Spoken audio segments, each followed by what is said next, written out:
आप सभी को नमस्कार। मंच पे विराजमान राष्ट्रीय पर्सन और ओके पर्सन सर और यहाँ पे सभी अध्यापक और शताब्दी और प्रतिभागी। मैं दीप कुमार मध्य प्रदेश केंद्रीय विश्वविद्यालय के इतिहास विभाग का शोधार्थी हूँ और मैं आपके समक्ष एक शोध पत्र प्रस्तुत करने जा रहा हूँ जो कि मैंने और मेरे सुपरवाइजर डॉक्टर जगदीश प्रसाद जी ने मिलकर तैयार किया। मेरा जो शोध पत्र है उसका शीर्षक जो है वो है सरदार पटेल पर हमले, भारतीय इतिहास का एक 20 समृद्ध प्रसंग। सरदार पटेल जिन्हें भारत के लौह पुरुष और भारत के एकीकरण के प्रमुख पात्रधारक के रूप में याद किया जाता है, राष्ट्र के इतिहास में एक महत्वपूर्ण स्थान रखते हैं। फिर भी उनकी प्रतिष्ठा के बावजूद हिंसा और उन पर हत्या के कुछ प्रयास किए गए जो कि इतिहास की मुख्य धारा में नजरअंदाज कर दिए गए। उनपे मुख्य रूप से 3 ऐसी घटनाएं और हमले किए गए जो कि भारतीय स्वतंत्रता संग्राम के शुरुआती वर्षों में भारत में मची उथल-पुथल को उजागर करते हैं। सरदार पटेल पर पहला हमला 20 जनवरी 1939 को वडोदरा यानी कि वर्तमान वडोदरा में हुआ, जब प्रजातंत्र आंदोलन के दौरान सांप्रदायिक और रियासती शांति पैदा कर दी। जब पटेल का जुलूस मांडवी पहुंचा तो कुख्यात तत्वों ने उन पर हमला कर दिया। इसके बाद दूसरा हमला 14 मई 1939 को हुआ, जब सरदार पटेल ने जुलूस में 5वें भावनगर राज्य प्रजामंडल सम्मेलन को संबोधित करने जा रहे थे। जब यह सम्मेलन टारगेट चौक पहुंचा तो फिर भीड़ ने उन पर हमला कर दिया। भीड़ में नगीना मस्जिद से धारदार हथियारों से आई और उन पर हमला कर दिया। तीसरा हमला जो 14 सितंबर 1947 ईस्वी को किया गया, उसमें सरदार पटेल भारत के प्रधानमंत्री और गृह मंत्री के रूप में कार्यरत थे और यह हमला दिल्ली के दरियागंज में किया गया। पटेल की विरासत को मुख्य रूप से उनके प्रशासनिक कौशल, अदम्य दृढ़ संकल्प और 560 से अधिक रियासतों को भारतीय संघ में शामिल करने के रूप में जाना जाता है। हालांकि समृद्धि और यहाँ तक कि मुख्य धारा के ऐतिहासिक विमर्श में जिस बात को कम पहचाना जाता है वो यह है कि पटेल अपने समय में अन्य प्रमुख नेताओं की तरह राजनीतिक हिंसा के खतरे से वो भी अछूते नहीं रहे। कम से कम 3 अवसरों पर उनको अपनी जान उनके पर जानलेवा हमला किए गए और उनसे उनको जूझना पड़ा था। आइए पटेल पे किए जाने वाले हमलों के बारे में थोड़ा उस समय की पृष्ठभूमि के बारे में जान लेते हैं। पटेल पर हुए हमलों को समझने के लिए उस समय के उत्तर औपनिवेशिक काल के व्यापक संदर्भ में देखना जरूरी है। 1920 के दशक में जहां एक तरफ राष्ट्रवादी आंदोलन व्यापक रूप ले रहा था, वहीं दूसरी तरफ सांप्रदायिक विभाजन की मांगे की जा रही थी। इसी बीच भारतीय राष्ट्रीय कांग्रेस और रियासतों के बीच भी तनाव बढ़ रहे थे। इस दौरान पटेल एक मुख्य नेता के रूप में उभर कर सामने आ रहे थे, खासकर कारगिल सत्याग्रह जो 1928 में हुआ, उसके बाद जिसमें कि सरदार पटेल को सरदार की उपाधि मिली, उसके बाद वो कांग्रेस के प्रमुख नेता के रूप में उभर कर सामने आ रहे थे। उनको अक्सर रियासतों पर कांग्रेस का प्रभाव बढ़ाने और सुधार का विरोध करने वाले स्थानीय शासकों का सामना करने का कार्य सौंपा गया था, जो कि पटेल जी ने बखूबी निभाया था। प्रजामंडल आंदोलनों, राष्ट्रीय रियासतों में अधिकारों की मांग करने वाले किसान और नागरिक आंदोलनों की वजह से पटेल को अक्सर जब जमाए हुए कुलीनों सांप्रदायिक समूह के साथ सीधे टकराव में खड़ा कर दिया, जो कि कांग्रेस की बढ़ती हुई रियासती पहुंच को लेकर और सांप्रदायिक समूह के बीच एक संघर्ष के रूप में नजर आता है।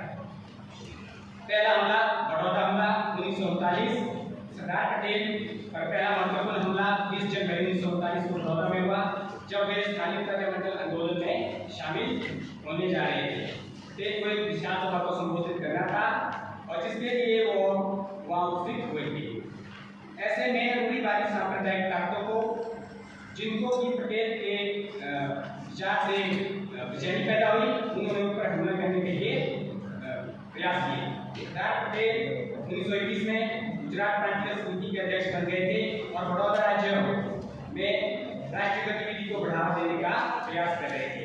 वहाँ का महाराजा सयाजीराव गायकवाड़ तृतीय यद्यपि ब्रिटिश समर्थक था परंतु पटेल के साथ उनके संबंध थे। परंतु उनके बीमार हो जाने के बाद प्रताप सिंह राव गायकवाड़ जो उत्तराधिकारी बने वो पटेल के विचारों से सहमत नहीं थे। उन्होंने पटेल का विरोध करना शुरू किया। ऐसे में प्रजामंडल आंदोलन शुरू हुआ और 30 जनवरी 1939 को पटेल बड़ौदा आ रहे थे। हर तरफ उत्साह का माहौल था। बड़ौदा कॉलेज के छात्रों ने पटेल को इकट्ठा करके एक पद देने की निर्णय लिया, लेकिन कॉलेज के प्रिंसिपल ने उनको धन इकट्ठा करने और उनसे भेंट देने से रोक दिया।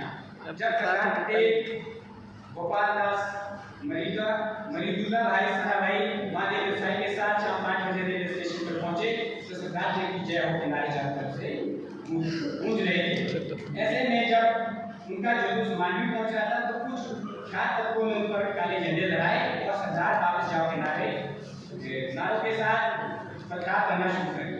ऐसे में पटेल जिस जीत के स्वाद थे वो पूरी तरह से क्षतिग्रस्त हो गई और कुख्यात तत्वों ने लगभग जिसमें 200 युवक शामिल थे उन्होंने कांग्रेस के स्वागत वाले बैनर और पटेल के साथ स्वागत वाले बैनरों को जला दिया। पटेल जिस मंच से सभा को संबोधित करने वाले थे उसको भी पूरी तरह से नष्ट कर दिया गया। पुलिस पूरी तरह से निष्क्रिय रही और तब जाके दूसरे दिन वहाँ पे सेना के लोग शहर को सेना के हवाले कर दिया गया। दंगे 21 और 22 जनवरी को भी लगातार चलते रहे। हालांकि सार्वजनिक समिति की मुख्य धारा में ऐसे ऐतिहासिक विमर्श जिस पर कम जोर दिया गया है पटेल को अपने समय में अन्य प्रमुख नेताओं की तरह हिंसा के खतरों के बारे में वर्णन नहीं मिलता है। कम से कम 3 अवसरों पर उन पर ऐसे जानलेवा हमले किए गए थे। दूसरा हमला जो कि भावनगर की घटना है। भावनगर सौराष्ट्र का एक अन्य रियासत का एक भाग था जिसमें पटेल को वहां पर खाली प्रतिबंध का समर्थन करने और यहाँ पर एक भाषण और अध्यक्ष करने का जिम्मेवारी सौंपा गया। भावनगर हमले में जब पटेल सभा को संबोधित कर रहे थे तभी हिंसक भीड़ उठी और उन्होंने उन पर शारीरिक हमले का निशाना बनाया। वास्तव में भावनगर राज्य परिषद का 5वां अधिवेशन 14-15 मई 1939 को सरदार वल्लभ भाई पटेल की अध्यक्षता में भावनगर में आयोजित हुआ था। सरदार पटेल इस सम्मेलन में भाग लेने के लिए हवाई मार्ग से वहाँ 14 मई को पहुंचे और एक पूरी जीप में भव्य जुलूस निकाला।